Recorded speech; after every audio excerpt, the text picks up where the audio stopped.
একদিন রাসূল সাল্লাল্লাহু আলাইহি ওয়াসাল্লাম সাহাবাদেরকে বলতেছিলেন, একজন লোক একদিন রাস্তা দিয়ে হেঁটে যাচ্ছিলেন।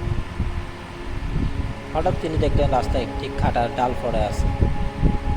তখন তিনি ভাবলেন, কেউ যদি না দেখে হাঁটে তখন তো এই কাঁটার মধ্যে আহত হতে পারে। এইটা ভেবে তিনি রাস্তা থেকে কাঁটাটা সরিয়ে ফেললেন, যাতে অন্য কেউ কষ্ট না হয়।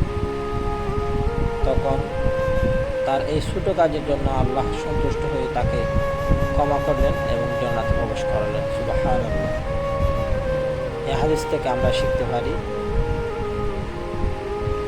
মানুষকে কষ্ট থেকে বাঁচানো, মানুষকে কষ্ট না দেওয়াই হচ্ছে সবচেয়ে বড় কাজ, যেটা আল্লাহর কাছে পছন্দনীয়।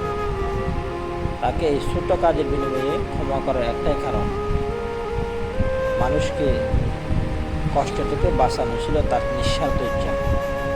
তাই আল্লাহ তাআলা তাকে ক্ষমা করে জান্নাতে প্রবেশ করান।